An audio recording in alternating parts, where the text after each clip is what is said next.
नमस्कार, एक बार फिर से आप सभी का स्वागत है आरपीएफ कांस्टेबल 2025 के पेपर के लिए मैथ्स की इस प्रैक्टिस क्लास में। फिर से एक प्रैक्टिस क्लास लेकर के मैं आपके सामने हूं। आप सभी लोग तेजी के साथ जुड़ जाइए, क्लास को एक बार लाइक और शेयर कर दीजिए। हम लोग क्लास को प्रारंभ करें। डिस्क्रिप्शन में दिए गए टेलीग्राम ग्रुप को ज्वाइन कर लीजिए। अगर चैनल पर नए हैं तो उसको सब्सक्राइब भी कर लीजिए। हमने एक कमिटमेंट दिया है आपको, एक वादा किया है आपको कि आपकी परीक्षा के लिए हम आपको मैथ्स की पूरे 35 नंबर की तैयारी पूर्ण कराएंगे, चाहे वो टॉपिक के माध्यम से, चाहे प्रैक्टिस के माध्यम से, चाहे मैराथन के माध्यम से। वो मैं आपको जब वादा किया हूं तो मैं आपको कंप्लीट करके दूंगा। आज 7वीं प्रैक्टिस की क्लास हम कर रहे हैं, तो 15 सप्ते 105। अगर हम 15 क्वेश्चंस डेली कर रहे हैं तो 100 क्वेश्चन प्लस हम लोग कंप्लीट करने चल रहे हैं। धीरे धीरे हम इस प्रैक्टिस पार्ट को और थोड़ा प्रश्नों में रिच करेंगे और बढ़ाएंगे। और हम मैराथन कक्षाएं आपको टॉपिक टू टॉपिक 3 से 3 चैप्टर 4 चैप्टर को मिलाकर हम आपको अगले 5 से 7 दिन के अंदर हम इसमें कई सारी चीज़ों को और अपडेट कर देंगे। तो सभी लोग प्रॉपरली जुड़ जाइए, कंफर्म कर दीजिए आपको सब क्लियर है। अगर आपको कोई डाउट है तो आप हमें कमेंट जरूर कर दें।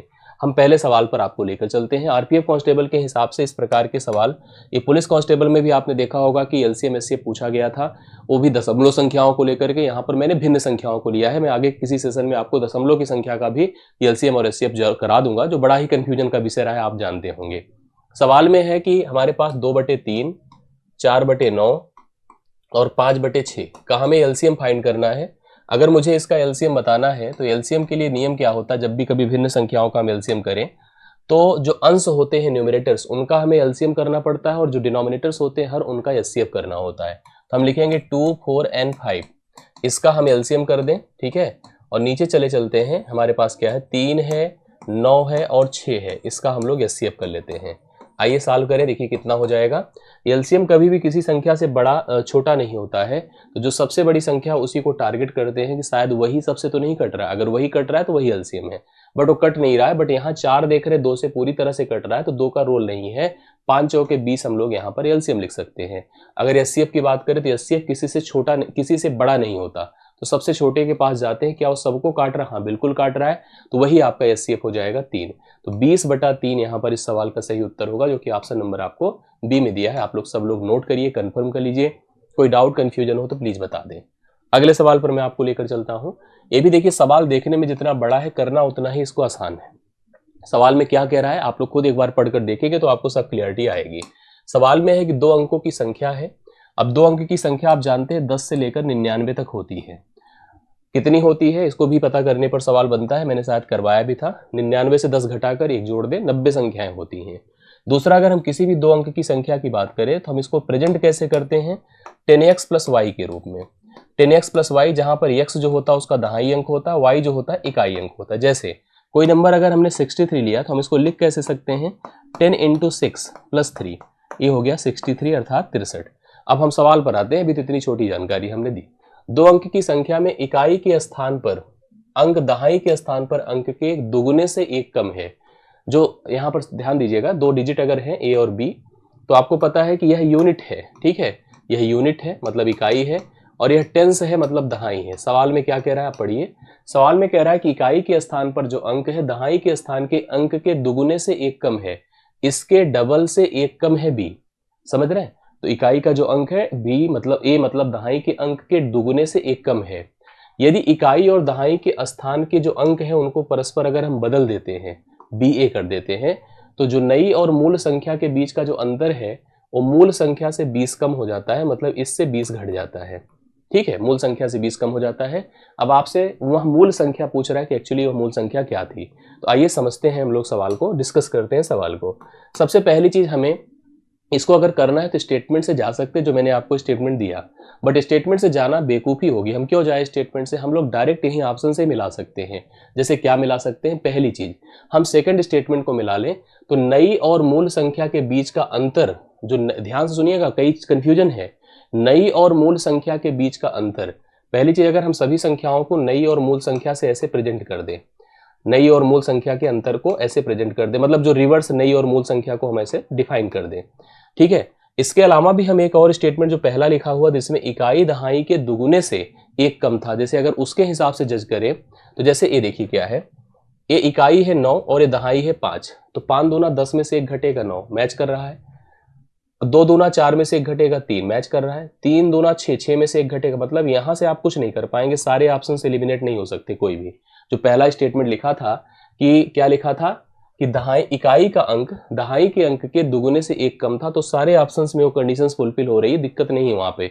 दिक्कत तो है वहां पर, क्यों है? क्योंकि यहां से कुछ एलिमिनेट नहीं कर पा रहे, लेकिन दूसरे से हम एलिमिनेट कर सकते हैं, बट वहां भी कंफ्यूजन है। स्टेटमेंट पढ़िएगा, लिखा है यदि इकाई और दहाई के स्थान को परस्पर बदल दिया जाए तो नई और मूल संख्या के बीच का अंतर, पहले हमने बदल करके नई संख्या और मूल संख्या को डिफाइन किया, दोनों के बीच का अंतर निकाला, तो अंतर देखिए कितना, 15 से 9 6 होता है, बड़े से छोटे को घटाना होता है, 8 से 5 3 36 हो गया। इधर अंतर करेंगे तो कितना हो जाएगा, 12 से 3 9 होता है, 9 ही लिखिए। इधर अंतर 13 से 5 8 होता है, 4 से 3 18 हो जाएगा। इधर अंतर करिए तो 14 से 7 7 होता है, और 6 से 4 2 होता है। सवाल में हमसे कहा है, पढ़िएगा, नई और मूल संख्या के बीच का जो अंतर है मूल संख्या से 20 कम है। अब मूल संख्या कौन है? जो सामने यहाँ पर रेड कलर से लिखी हुई है। इससे क्या 20 कम है? नहीं। इससे क्या 20 कम है? नहीं। इससे क्या 20 कम है? नहीं। हाँ, इससे 20 कम है, हाँ बिल्कुल। आप 20 घटा दीजिए, 27 हो जाएगा। इसलिए सवाल का सही उत्तर है 47। 47 आपकी पूरी रिक्वायरमेंट पूरी कर रहा है। कैसे? आप इसका डबल कर लो, 8 हुआ, 8 में से 1 घटा दे, देखिए 7 हुआ। हाँ, इसको जब रिवर्स किया तो 74 बना, और 74 और इसका अंतर कितना है? 27 का है। 27 इससे देखिए 20 कम है, तो इसका मतलब सारी और डिमांड डी ऑप्शन हमारा पूरा कर रहा है। तो हम किसी स्टेटमेंट में ना जाकर के ऑप्शंस पर, और यहाँ एक डाउट जो ये बन रहा था ना, इस स्टेटमेंट को लेकर के भी लोग कंफ्यूज होंगे, मैं जान रहा हूँ इस चीज को, इस पर ध्यान देने की आपको जरूरत है। अगले सवाल पर चलते हैं। अब ये सवाल भी कंफ्यूजिंग है, बहुत लोग इसको इग्नोर करेंगे, नहीं कर पाएंगे। मैं आपको सिस्टम बताता हूँ। सबसे पहले आप देखो कि आपको ए का मान दिया है √6 + √5, ठीक है, और बी का मान आपको दिया है √6 - √5, करेक्ट है। अब आपसे सवाल में कह क्या रहा है, आप बताओ। सवाल में हमसे कह रहा है कि 2a वर्ग - 5ab + 2b वर्ग। थोड़ा अगर इसको सिस्टमेटिक लिख दे तो कुछ ऐसे कर लीजिए, 2a वर्ग + 2b वर्ग - 5ab, ऐसे लिख सकते हैं। अर्थात अगर हम 2 कॉमन कर ले तो a² + b² - 5ab कर दीजिए, कुछ ऐसे हम प्रेजेंट कर सकते हैं इसको। अब आपको मैं बता दूं कि अगर मैं इसका यहां से इन दोनों की बात करूं तो क्या होगा, पहले समझिएगा। अगर मैं लिख दूं a² + b², मतलब a² का सेंस क्या होगा, ध्यान सुनिएगा। अगर आप a² करते हैं तो a² करने पर आएगा √6 + √5 का होल वर्ग, ठीक है। इसी प्रकार से अगर आप b² करते हैं तो आएगा √6 - √5 का होल वर्ग। और आपको जानकारी के लिए बता दूं कि जब भी कभी a + b का होल वर्ग प्लस a - b का होल वर्ग किया जाता है, क्योंकि हमें इनको जोड़ना है, तो जोड़ने पर आता है twice a² + b², twice a² + b² होता है। तो आपको क्या करना चाहिए, ऐसी स्थिति में ट्वाइस a² मतलब √6 का वर्ग, √6 का वर्ग, ठीक है, और यहां पर हम 2 ऐसे रहने देते हैं, प्लस √5 का वर्ग कर देते हैं। तो यहां पर 2 रहने देते हैं, 6 का √6 का 6 ही होगा, √5 का 5, 6 5 11, दूना कितना होता है, 22 होता है, करेक्ट है, 22 होता है। बट यहां पर a² + b² का मान है, क्योंकि हमने तो a² + b² को सिंपली जोड़ा था, तो 22 दूना कितना हो जाएगा, 44 हो जाएगा, माइनस 5 है, और बात मैं ab की कर रहा हूं। आप इसको सोचो तो a + b है, और इसको सोचो तो a - b है। a + b इंटू अगर a - b करता हूं तो आता है a² - b², a² - b², तो हो जाएगा √6 का होल वर्ग - √5 का होल वर्ग, करेक्ट है। तो √6 का वर्ग होता है 6 और 5 का होता है 5, तो इसका मतलब 1 होगा, सिंपल 1 लिख दीजिए। 39 5 44, इसका सही उत्तर आपका कितना होगा, बी ऑप्शन होगा, 39 राइट सोल्यूशन है। बहुत लोग इस पर कंफ्यूज होंगे, मैं जान रहा हूं, कई लेवल पर कंफ्यूजन है। एक तो चलो फार्मूले पता है, फिर भी वहां रख करके भी डाउट क्रिएट होता है, लेकिन सिंसियरिटी दिखाएंगे, थोड़ा समझदारी दिखाओगे तो गलत तो नहीं होगा। समझिए सवाल को, और अगले सवाल पर बढ़ चलिए। प्रथम 13 प्राकृतिक संख्याओं के वर्गों के संख्याओं के घनों का औसत पूछ रहा है। तो इसके लिए अपनी कॉपी में लिख लीजिए आप लोग, क्या प्रथम n प्राकृतिक, पैटर्न ये सब ध्यान रखिएगा, प्राकृतिक संख्याओं के घनों का औसत, प्रथम n प्राकृतिक संख्याओं के घनों का जो औसत होता है n × n + 1 का होल स्क्वायर / 4 होता है। यही चीज आपको बता दूं, जब योग पर जाते हैं तो यहाँ पर आपके सामने अगर योग पर हम रहते हैं तो यही चीज आपका n से और मल्टीप्लाई हो जाता है, बट वो औसत है तो संख्या से भाग होकर n नीचे से खत्म कर देता है अगले n को। बाकी योग करना है तो योग भी सिंपली आप बता सकते हैं, आप जानते हैं संख्या से गुणा कर दीजिए योग हो गया, तो n स्क्वायर हो जाता है अगर योग की बात होती तो। n मतलब दी गई संख्या जो 13 है, गुणे 13 + 1 14 है, 14 का वर्ग बटे कितना कर दे 4, तो मतलब 13 गुणे 196। 14 का वर्ग चाहे ना लिखे, आपको नहीं पता है तो लिखने को लिख सकते हैं, फिलहाल देखिए हम ऐसे कर देते हैं, बटे आप 4 करो, 2 दूना 4 है, 2 सते 14 है, 2 2 सते 14 है, 7 सते 49 है, मतलब 13 गुणे 49 है, 13 9 117 कैरी 11, 13 चौके 52, 52 11 होता है 63, 637। तो 637 डी ऑप्शन इस सवाल के लिए राइट सोल्यूशन है, जो आप लोग लिख सकते हैं, कंफर्म कर सकते हैं। आई होप आप सबको समझ में आ रहा होगा। 637 राइट सोल्यूशन मेरे ख्याल से क्लियर है ना। चलिए बाकी आप वर्गों का मतलब आप घनों का तो पढ़ ही लिए हैं, वर्गों का भी कर लीजिए, प्राकृतिक संख्याओं का कर लीजिए, सम संख्याओं कर लीजिए, विषम संख्याओं कर लीजिए, हर प्रकार के पैटर्न की संख्याओं का औसत निकालना सीख लीजिए। ये सवाल भी बहुत शानदार है, इसमें भी डाउट है, डाउट का मतलब केवल घुमाया गया, इधर उधर तितर बितर किया गया चीजों को। नेहा का वजन टीना से, मतलब नेहा का रिलेशन किससे है, टीना से है, ध्यान से सुनिएगा।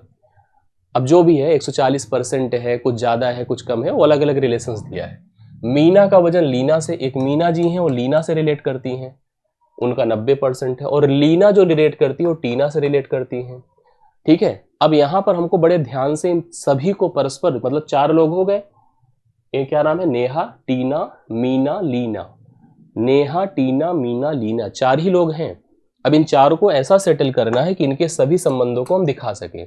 तो सबसे पहले मैंने नेहा लिखा, फिर मैंने टीना लिखा, नेहा लिखा, टीना लिखा, टीना का संबंध लीना से है तो लीना यहां कर दे, मीना यहां कर दे, सेट हो गया। ऐसे कर सकते हैं हम लोग। अब सुनिए, पढ़िए कैसे क्या कहा है। नेहा का वजन टीना के वजन का 140% है। 140 को हम क्या लिख सकते हैं, परसेंट हटाइए, 100 से भाग होगा, 20 पंचे 100, 20 सत्ते 140। कौन 140 है, नेहा। किसका है, टीना की। तो टीना का वजन अगर 5 है तो नेहा का 7 है। ठीक है, नेहा का वजन टीना का 140 था ना, तो इस हिसाब से लिख सकते हैं। मीना का वजन लीना के वजन का 90% है, तो मीना जो है वो 90% है किसका, लीना का। तो 90% को आप 9/10 लिख सकते हैं। तो मेरा ये कहना है कि अगर लीना 10 है तो मीना 9 है। समझ रहे हैं, वो देखिए लिखा है, लीना अगर 10 है तो मीना 9 है। अगला देखिए लास्ट रिलेशन होगा, लीना का वजन टीना के वजन का दुगना है, तो लीना 2 है तो टीना 1 है।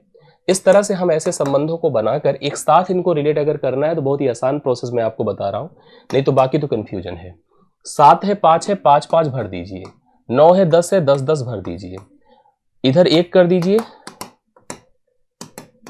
और इधर 2 कर दीजिए, हो गया, भर दीजिए बस। जो ब्लैंक है उसी की साइड से उसी की तरफ से भरते चले जाइए। अब इसका प्रोडक्ट करिए, 70 है, इसका करिए 50 है, जो संबंध वहां थे एकदम सेम सेट हो जाएंगे। इसका 100 हो जाएगा और इसका आपका 90 हो जाएगा। सवाल में हमसे कहा है कि यदि नेहा का वजन, नेहा का 70 है, मीना के वजन का x% है, जैसे यहां पर इसका अगर 70 है तो इसका कितना है, 90 है, तो नेहा मीना का कुछ परसेंट है। जैसे मान लो किसी का वजन 60 है, किसी का 80 है, तो 60 वाला 80 का कितना परसेंट है, उसी प्रकार से नेहा मीना का कितना परसेंट है। तो पहला काम चाहे तो 0 0 से खत्म कर दीजिए। किसी भी मान को अगर मुझे परसेंट में लिखना है तो 100 से गुणा कर दीजिए, बटे जिससे है उससे भाग कर दीजिए। ये हो गया 700/9, 9 सते 63 होता है, 7 फिर 9 सते 63, 7/9, 77 सही 7/9% है। 77 सही 7/9% है, जो कि आपको बी ऑप्शन में दिया है। इस 5वें सवाल का सही उत्तर है, और 5वां सवाल एक बढ़िया शानदार सवाल है। सभी लोग इसको ध्यान से देख लिए होंगे तो समझ में जरूर आया होगा। मेरे ख्याल से इसमें कोई दिक्कत तो नहीं होनी चाहिए। अगले सवाल पर आइए, छठा। यदि किसी वस्तु के, ध्यान सुनिएगा, यदि किसी वस्तु के बिक्री मूल्य में 12 रुपए की कमी से, मतलब जितने में बेचते थे उससे 12 कम में बेचे, तो उसका जो 5% का संभावित लाभ था, जो 5% का मिलने वाला लाभ था, वो 2.5% की हानि में बदल जाएगा। अगर आपने उस वस्तु को पहले की तुलना में 12 कम में बेचा तो आपको जो 5% का लाभ मिलता था, अब 2.5% की हानि हो जाएगी। तदनुसार उस वस्तु की लागत अर्थात उसका जो एग्जैक्टली क्रय मूल्य था वो कितना था। जनरली ऐसे सवालों को समझने के लिए ऐसे मान लो, लागत हमेशा 100% है। अभी तक हम इसको 5% के लाभ पर अर्थात 105% में बेचा करते थे। बट मजबूरन मुझे इसको 12 रुपए कम में बेचना पड़ा, जिसकी वजह से मुझे 2.5% का नुकसान हो गया। अब 2.5% को चाहे तो आप 97.5% यहाँ कर दीजिए, बट इसकी हमें नीड नहीं है। दरअसल हमने देखा कि हम पहले इतने में बेचते थे, अब इससे हम 12 कम में बेच रहे हैं, जिससे कि हम इस लाभ की बजाय इस हानि पर पहुंच गए। मतलब इस लाभ हानि के डिफरेंस की अगर हम बात करें यहां से यहां तक, तो 7.5% है। ये 7.5% किसके बराबर होगा? 12 के। आपको क्या निकालना है? लागत। लागत कितना है? 100%। 100% का मान बताइए कितना हो जाएगा? ये करते हैं सोल्यूशन। दशमलव अगर हटा दें तो एक जीरो यहां बढ़ जाएगा, परसेंटेज खत्म कर दीजिए। 25 या 75 होता है, 25 100 का 100, 40 हो गया। ठीक है, 3 से इसको डिवाइड कर दे 4 बार, 40 को 4 से गुणा कर दे 160। उसकी जो लागत रही होगी वो 160 रुपए थी, जो कि ऑप्शन नंबर बी में दिया गया है। तो ऑप्शन नंबर बी 160 रुपए उसकी एग्जैक्टली लागत रही होगी। आप सभी लोग इसको लिख लें, कंफर्म कर लें। ये छठा डन होता है। तो आइए देखिए अगले सवाल को हम लोग देख रहे हैं कि रैखिक समीकरण से रिलेटेड सवाल है और कह रहा है कि ये दो समीकरण है, 3x minus 5y is equal to 19, दूसरा है 3y माइनस 7x, थोड़ा सा अपोजिट लिखा है देखिए, minus 7x plus 1 is equal to 0। कोई ग्राफ हो, अगर इनको हम स्ट्रेट लाइन पर प्रेजेंट करते हैं तो इनका जो इंटरसेक्टिंग पॉइंट होता है वो अल्फा बीटा होता है। मतलब वो कॉमन बिंदु जो दोनों समीकरणों को संतुष्ट करे, वो मान जो समीकरणों को संतुष्ट करे। तो हमसे कहा 3 अल्फा माइनस बीटा, अर्थात कुछ नहीं सवाल में है। सवाल में केवल एक तरह से इन दोनों समीकरणों को हल करके एक्स वाई का मान निकालना है। अगर ये डायरेक्ट हमसे एक्स वाई का मान या वह कॉमन बिंदु पूछा होता तो हमारे लिए बहुत आसान होता, हम डायरेक्ट ऑप्शन से मैच करा लेते। लेकिन आपको ये जो दो समीकरण दिए हैं, इनको अगर हम ग्राफिकली ऐसे प्रेजेंट करेंगे तो एक इंटरसेक्टिंग पॉइंट आएगा। मान लीजिए पहला समीकरण है, दूसरा समीकरण है, यह वह अल्फा बीटा होगा, अर्थात वह बिंदु होगा जिसे अभी एक्स वाई के रूप में ही कंसीडर करिए, वह जो दोनों समीकरणों को संतुष्ट करेगा। इसके लिए हमें दोनों समीकरणों को साइमल्टेनियसली हल करना होगा। आइए देखिए, समीकरण पहला है 3x minus 5y is equal to 19। दूसरा देखिए क्या है, माइनस 7x प्लस 3y बराबर -1, क्योंकि +1 उधर जाएगा तो -1 हो जाएगा। ऐसे समीकरणों को हल करने के लिए हमें एक को एलिमिनेट करना होता है, हटाना होता है, मतलब खत्म करना होता है।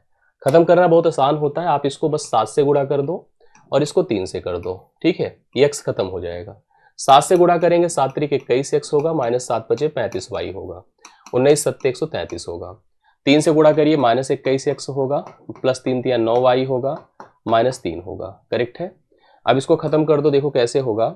यहाँ पर ये खत्म हो गया और 35 से 9 आपका कितना होता है, अगर निकालेंगे तो 26 हो जाएगा। -26 9 35 ही तो होता है, बराबर इससे घटा दे 30 होता है। 26 से काट दे -5 हो जाएगा। y का मान आपका कितना हो गया? -5।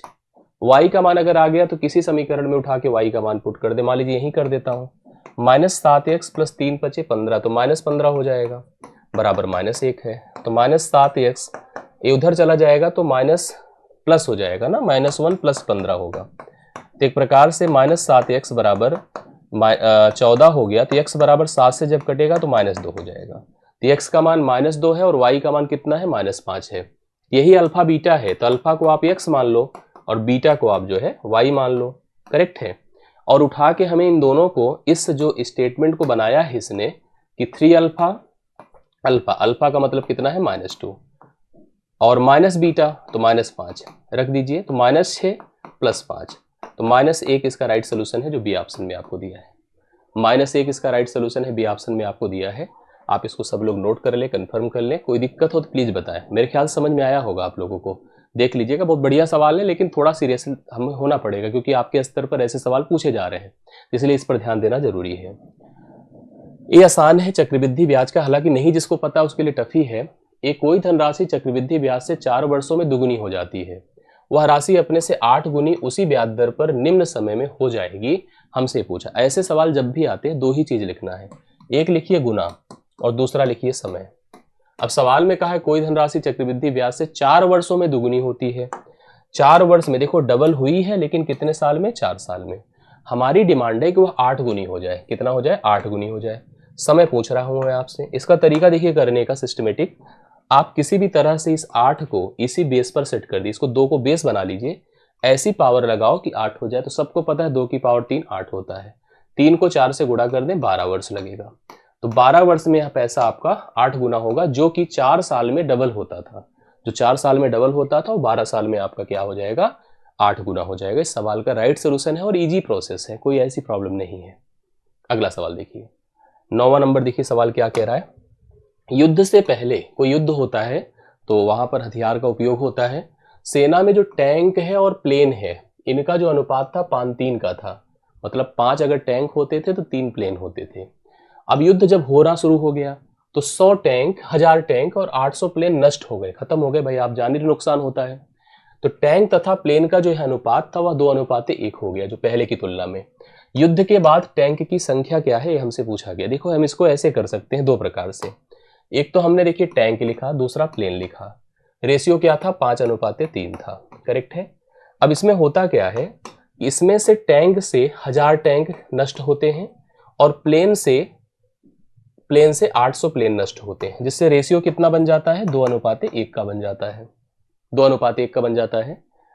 अगर यही समान संख्या में कमी हुई होती, इसमें से भी 1000 इसमें से भी 1000 या इसमें 800 इसमें 800, तो सवाल बहुत आसान हो जाता, हम तुरंत रेशियो को कंपैरिजन जो तुलना होती है, अंतर होता है, उसको सेम करके आंसर कर लेते। बट इसमें हम क्रिस क्रॉस का मेथड अप्लाई करके आंसर कर सकते हैं। ट्रेडिशनल देख लीजिए, पहले प्लेन थी 5x और टैंक था 5x और प्लेन थी 3x। इसमें से 1000 निकला, इसमें से 800 निकला और यह रेशियो बन गया 2:1, करेक्ट है। यह रेशियो बन गया 2:1। अब देखो आप क्या कर सकते हैं, सुनिए, क्रॉस मल्टीप्लाई करें। 5x माइनस 1000 बराबर 3 दूना 6x माइनस 1600। इसको उधर कर दे x हो जाएगा, इसको इधर कर दे 600।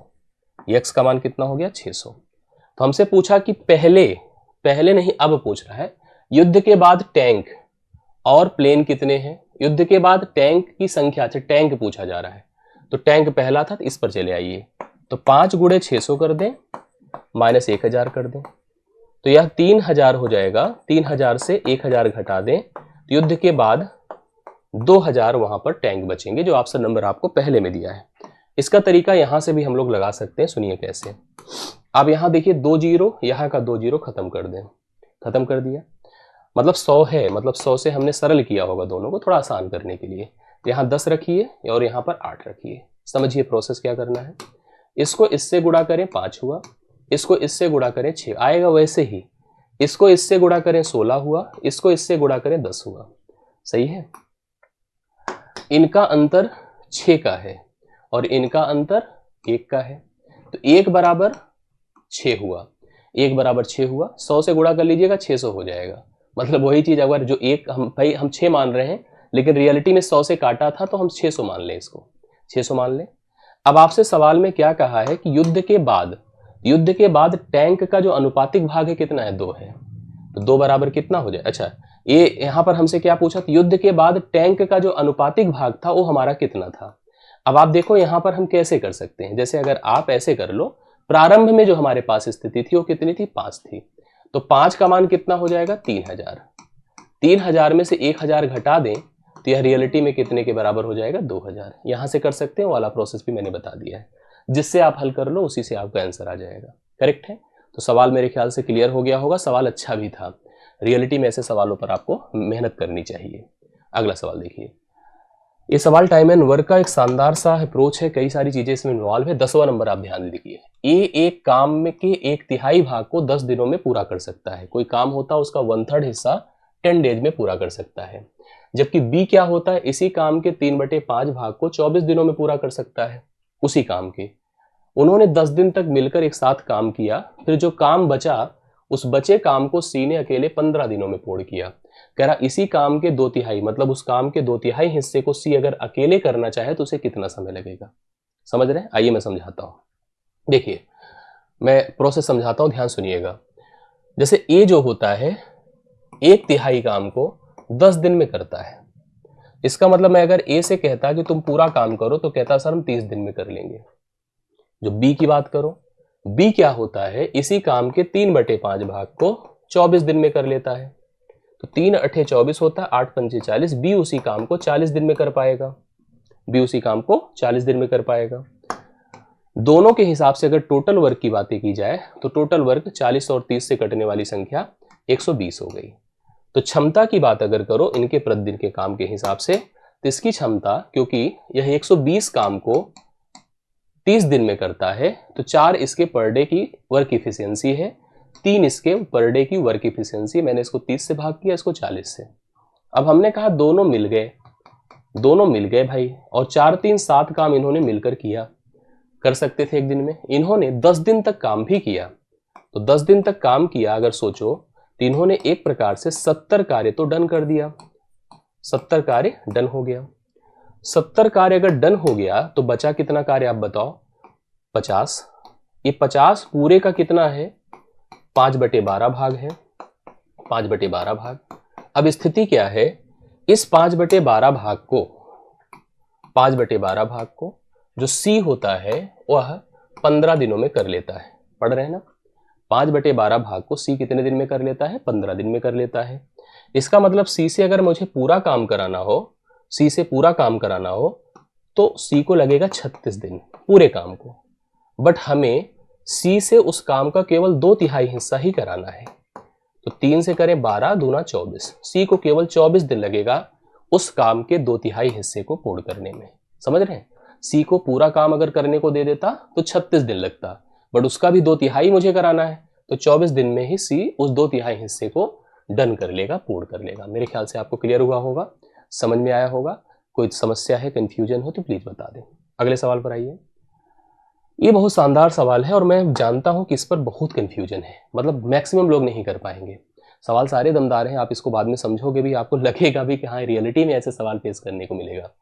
यम का मान जबकि 4x प्लस √x अपान 6 प्लस यम स्क्वायर अपान 4 एक आदर्श वर्ग है। आदर्श वर्ग को कहते हैं परफेक्ट स्क्वायर। यम का वह मान जिसके लिए यह एक पूर्ण वर्ग है, आदर्श वर्ग है। पूर्ण वर्ग होने का मतलब होता है कि जैसे वह किसी का वर्ग होना। मैं इसको रियलिटी में देखो कैसे कर पाएंगे। सबसे पहले इस स्टेटमेंट को हमें एक द्विघात के रूप में लाना पड़ेगा। कैसे लाना पड़ेगा? द्विघात में तो प्रेजेंटेड है बट उस तरह से नहीं है। ऐसे में लेट हमने कहा x² = y। हमने एक या x को लिखो, हाँ हमने लिखा x = y²। अगर x को हमने y² मान लिया तो इससे क्या होगा? यह हो जाएगा 4y² प्लस यहां पर x की जगह आप जब y² करेंगे उसका वर्गमूल करेंगे तो y/6 हो जाएगा, प्लस m²/6 हो जाएगा, 4 हो जाएगा। अब एक हो गया क्वाड्रेटिक इक्वेशन, जहां पर a है और ये जो 6 को आप 1/6 समझो। जैसे अगर हम प्रेजेंट करें तो इसको 1/6 समझिए, तो 1/6 जो है वो b है और c का मान m²/4 है और a का मान आपका 4 था। तुलना किया किससे पता है? ax² plus bx plus c। मैंने एक द्विघात का वो क्लास दिया था आप लोगों को, इससे हमने कंपेयर किया। अब मुझे क्योंकि इसको आदर्श वर्ग अर्थात पूर्ण वर्ग पर लाना है तो मुझे इसका डिस्क्रिमिनेंट अर्थात विविक्तिकर निकालना है, और विविक्तिकर अगर 0 होगा तभी यह पूर्ण वर्ग बनेगा, मूल समान होंगे। मूल समान होते हैं तभी तो पूर्ण वर्ग होता है। ठीक है, अब आपको b की जगह रखना है 1/6 का वर्ग हो गया, -4 a की जगह पर 4 और c की जगह पर m²/4 बराबर कितना कर दूं? 0। आइए थोड़ा सा इस पे नजर उठाइए। 4 4 से गया, ये आपका 1/36 होगा और ये इधर ही कर दो, इसको 4m² कर दो। भाई देख रहे हैं ना, ये माइनस में था उधर चला गया और यह 1/36 रह गया। तो m² का मान कितना हो जाएगा? यहीं से हम ले चलते हैं। m² का मान 1/36 × 4 है, तो m² का मान 1/144 है। तो m का मान √1/144 है, जो कि 1 कितना होगा? 12। तो m का मान कितना हो रहा है? 1/12, जो कि ऑप्शन नंबर कहां पर दिया है? बी में। ऑप्शन नंबर बी है 1/12। इस सवाल का राइट सोल्यूशन 11वां डन होता है। कंफर्म कर लीजिए, किसी को कोई कंफ्यूजन हो तो प्लीज बताएं। आई होप सबको समझ में आ रहा होगा। ठीक है, 11वां आपका डन होता है। अगले सवाल पर आइए। एक रेलगाड़ी प्लेटफॉर्म पर खड़े एक व्यक्ति को 8 सेकंड में पार करती है। एक रेलगाड़ी होती है, ऐसे कोई एक प्लेटफॉर्म है, ऐसे ये प्लेटफॉर्म है, ठीक है, और इस पर एक व्यक्ति ऐसे खड़ा था। एक ट्रेन आती है, रेलगाड़ी, और इस व्यक्ति को ऐसे बड़ी छोटी सी रेलगाड़ी मैंने लिखा, इस रेलगाड़ी ने इस व्यक्ति को 8 सेकंड में पार कर लिया। दरअसल हम सब जानते हैं कि जब रेलगाड़ी किसी व्यक्ति को, पेड़ को, खंभे को पार करती है तो वह अपनी ही लंबाई को पार करती है और अपनी चाल से पार करती है। जबकि वह किसी प्लेटफॉर्म को, सुरंग को, पुल को, खड़ी रेलगाड़ी को पार करती है तो अब प्लेटफॉर्म उसकी लंबाई को और अपनी लंबाई को जोड़कर पार करती है। लिखा है सवाल में कि उसने क्या किया, उस व्यक्ति को पार करना था तो 8 सेकंड में पार किया, मतलब अपनी लेंथ को 8 सेकंड में पार किया। व्यक्ति को पार करना मतलब खुद की लेंथ को पार करना, खुद की लेंथ को पार करना, और कितना समय लगा, 8। जब उसने प्लेटफॉर्म को पार किया होगा तो अपनी लंबाई में प्लेटफॉर्म की लंबाई को जोड़ा होगा, और इसको कितने समय में पार किया होगा, इसको पार किया है 20 सेकंड में, इसको पार किया है 20 सेकंड में। समझ रहे मेरी बातों को? अब सुनिए मेरी बात को, उसने इस पूरे को पार किया है 20 सेकंड में ना, इस पूरे को 20 सेकंड में पार किया है। दरअसल हम इसलिए ऐसा कर रहे हैं क्योंकि इसने हमसे रेलगाड़ी की लंबाई पूछा है। क्या पूछा है? रेलगाड़ी की लंबाई, लेंथ क्या थी, आइए बताते हैं, हम कंफर्म करते हैं। अब मेरी बात सुनिए, यहां पर स्थिति यह है कि इस 20 को 2 टुकड़ों में आप बांट दो, 8 सेकंड और 12 सेकंड। स्थिति हो गई कि उसने उस लंबाई को 8 मतलब अपनी लंबाई को 8 सेकंड में पार किया था क्योंकि उसने व्यक्ति को पार किया था, और इस 264 को इसको पार किया है 12 सेकंड में। तो यहां से उसकी स्पीड जो हो गई 12 दूना 24, 12 दूना 24, 22 मीटर पर सेकंड हो गई उसकी स्पीड। अब उसकी स्पीड 22 मीटर पर सेकंड है और उसने 8 सेकंड में खुद को पार किया है। खुद मतलब दूरी, खुद मतलब क्या, दूरी। तो लेंथ मतलब दूरी बराबर speed into time, speed into time. तो 8 गुणे कितना कर दो, 22, 22 अट्ठे कितना, 8 दूना 16, 8 दूना 16, 176 मीटर लंबी रेलगाड़ी है। समझिए, देखिए हम करने को बहुत उस तरह से भी जा सकते हैं।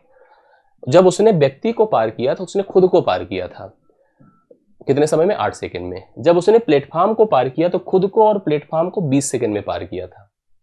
जिसमें खुद को पार किया था 8 सेकंड में तो प्लेटफॉर्म को केवल पार किया 12 सेकंड में। अब यहां से खुद मतलब रेलगाड़ी की लंबाई और प्लेटफॉर्म मतलब 264 को हम 12 से जब भाग करेंगे तो रेलगाड़ी की स्पीड आ गई। ये भी पूछ सकता था स्पीड क्या होगी। अब स्पीड है और कितने समय में उसने पार किया है, तो इससे हम दूरी मतलब रेलगाड़ी की लंबाई निकाल देंगे, 176 आ रही मीटर। इस सवाल का उत्तर हो गया 12वां डन होता है। आई होप सबको क्लियर है। अगले सवाल पर आइए। अब ये देखिए क्वेश्चन दिया है आपके सामने, एक त्रिभुज है XYZ, ये जो शीर्ष Y पर समकोण है, शीर्ष Y क्या है, 90 डिग्री है। तो एक त्रिभुज बना देते हैं, ऐसे ऐसे बना दिए, यहाँ Y कर दें, यहाँ X कर दें, यहाँ Z कर दें, त्रिभुज XYZ हो गया।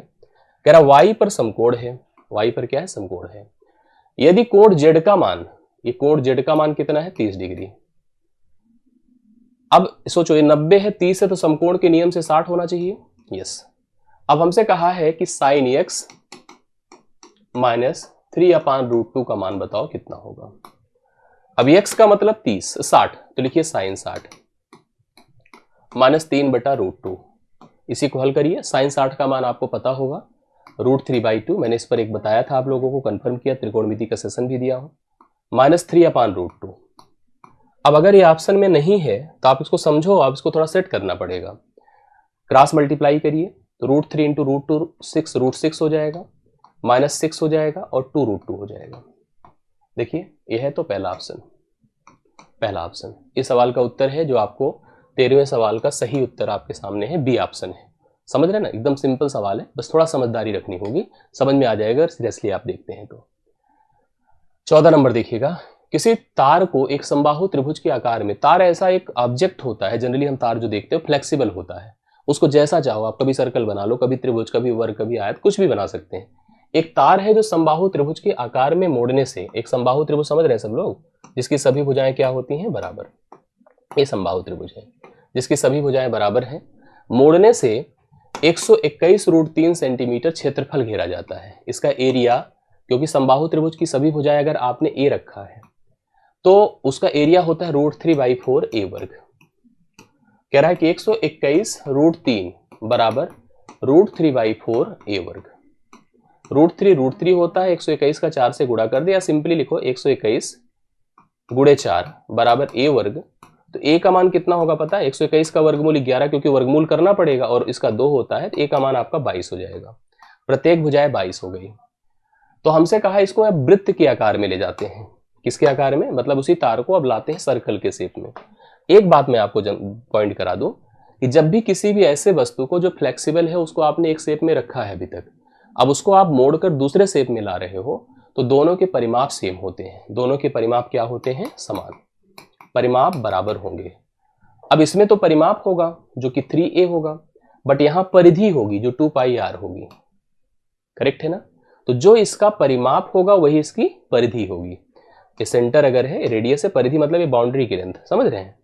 जो उसका परिमाप होगा, परिमाप इसका क्या होगा, सभी भुजाएं 22 हैं, 22 हैं, 22 है, तो इसका परिमाप कितना हो गया, इसका परिमाप हो जाएगा 3 गुणे 22, जो उसकी परिधि है 2 पाई आर है।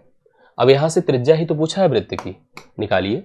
तो 3 गुणे 22 बराबर 2 गुणे 22/7 गुणे आर, 22 22 से गया, ठीक है।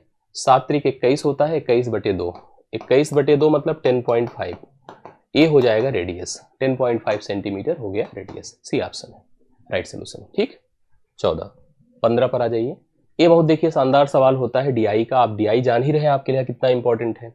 एक फिगर एक आना ही आना है आपकी परीक्षा में। हो सकता है 2 फिगर 2 सवाल, 3 फिगर 3 सवाल, या एक ही फिगर पर 3 सवाल। मैं डीआई का सेशन लूंगा, डीआई के लिए मैराथन करूंगा, कंफर्म कर दूंगा।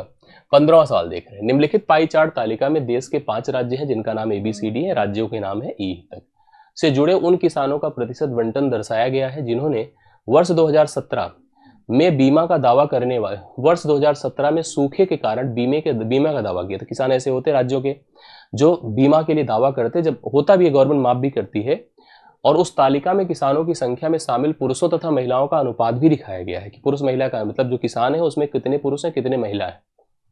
पाई चार्ट और तालिका का ध्यानपूर्वक अध्ययन करें और निम्नलिखित प्रश्नों का उत्तर दें। नोट, पाई चार्ट और तालिका में कुछ आंकड़े छूटे हुए हैं, दिख रहा है साफ साफ। यदि किसी प्रश्न में आवश्यक हो तो पहले छूटे हुए आंकड़े ढूंढें और फिर प्रश्न का उत्तर दें। वर्ष 2017 में बीमा का दावा करने वाले किसानों की संख्या कुल 2,64,000 थी, जो टोटल किसान थे 2,64,000 थे।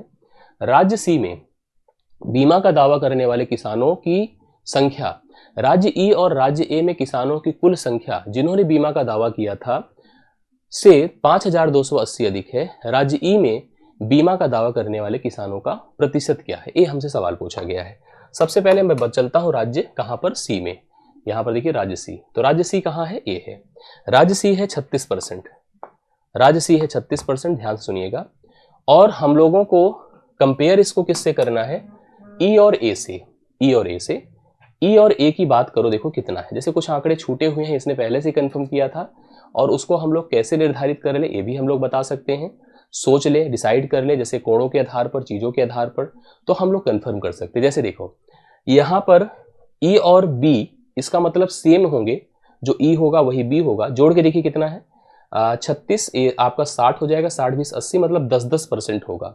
ये 10% होगा और ये भी 10 ही होगा, तो पूरा 20 हो जाएगा। लेकिन हमें इन दोनों से मतलब है जो 24% है। कितना है, 24% है। इन दोनों के बीच का जो डिफरेंस है वो 12% का है, 12% का है। सवाल में यही कहा था कि राज्य सी के बीमा की दावा करने वाले किसानों की संख्या राज्य ई तथा ए में किसानों की कुल संख्या का जिन्होंने बीमा का दावा किया था से 5,280 अधिक है। अब हमसे सवाल में कहा राज्य ई में बीमा के दावा करने वाले किसानों का प्रतिशत क्या है। अगर सवाल की तरफ चलो तो सवाल तो अपना ओरल हो गया, अगर देखा जाए तो हमें कोई जरूरत ही नहीं है इधर उधर करने की। साफ साफ मैंने आपको 10% बता दिया। इस ना तो 5,280 की जरूरत है, ना किसी भी प्रकार से इसके कैलकुलेशन की नीड है। सीधा सीधा हम 10% यहाँ पर उत्तर लगा सकते हैं। तो ये आपके लिए सही एक तरीका है करने का। बाकी करने के लिए आप 12% बराबर 5,280 कर दो, कुल की संख्या निकालो, और हम क्या करेंगे फालतू में इधर उधर जाके। ना पुरुष महिला से हमें कोई मतलब नहीं, किसी तरह से हमसे सिंपल पूछा था कि राज्य सी में किसानों का परसेंटेज बता दो, 10% हमने सिंपली बता दिया। नहीं तो कोई और तरीका हो ही नहीं सकता इनको जस्टिफाई करने का। तो आई होप आपको समझ में आया होगा। बहुत सारे ऐसे सवाल होते हैं जो कि डीआई के देखने में बहुत टफ लगते हैं लेकिन ओरल हो जाते हैं। तो इस तरह के सवाल पैटर्न को आपको सीखना है। तो आज का सेशन कैसा लगा वीडियो में जरूर बताइएगा।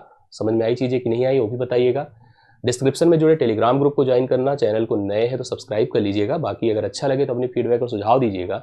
नेक्स्ट वीडियो में फिर से मुलाकात होती है। अभी के लिए मेरी तरफ से इतना ही। बहुत बहुत धन्यवाद। Thank you so much.